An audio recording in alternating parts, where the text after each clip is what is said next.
ভাইয়েরা আমার, আজকে দেখছেন বৃদ্ধ বাপ মা লাত্তি মেরা ফালা দেয় কি লিখে জানেন? তা আপনারা কোরআন শিক্ষা দেন না ছেলে মেয়েদেরকে।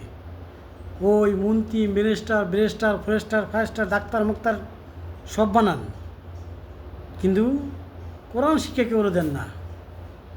এর জন্য আপনাদের বাপ মারে পোলা মেয়ে খোঁজখবর নেয় না। কী জন্য নেয় না জানেন? এই যে কোরআন শিক্ষা দেন না। তাই ভাই আগেতেই বলতেছি, আপনি ছেলেদের মেয়েদেরকে কোরআন শিক্ষা দেন, তারা আপনাদের খোঁজখবর নিবে, ভালোবাসবো। ওই যাই পড়ান, কমপক্ষে কোরআনের আলো ঘরে ঘরে জালো, এই জিনিসটা করেন।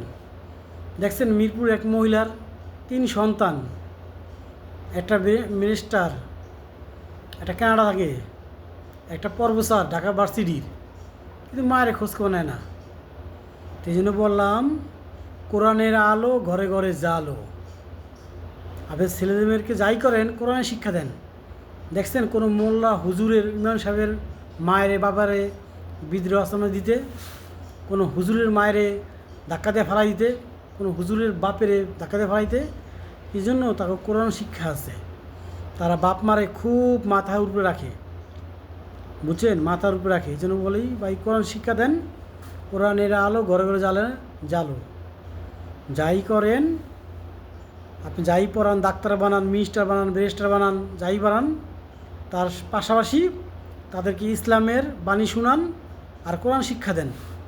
দেখবেন আমার ছেলে মেয়ে সবাই ভালো হবে। কোরআন শিক্ষাটা পাইলে তারা বুঝবো যে সৃষ্টিকর্তা কী জন্য সৃষ্টি করছে আমাদেরকে, যে বাপ মাদেরকে তারাই দেওয়ার জন্য। তাই সবাইকে বলি, কোরআন শিক্ষা দেন বাচ্চাদেরকে আগে, সবার আগে বাচ্চাদেরকে কোরআন শিক্ষা দেন, ইমানের শিক্ষা দেন। দেখবেন আপনার ছেলে মেয়ে আমাদের ধাক্কায় ফেলাইব না। আর নামাজি বানান, ইনশাল্লাহ ভালো থাকবেন আপনারা। আজকাল ছেলে মেয়ের কেন বাবা খায়, কেমন মাগবেজি করে, কেন হিরণ খায়?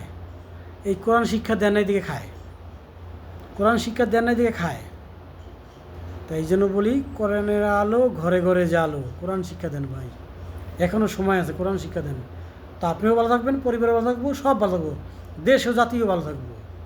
এই জন্য বলি, কোরআন শিক্ষা দেন, এখনও সময় আছে, কোরআন শিক্ষা দেন। কোরআনের আলো ঘরে ঘরে জালো। বাপ মা ভালো থাকতে হইলে কোরআন বাচ্চাদেরকে কোরআন শিক্ষা দেন।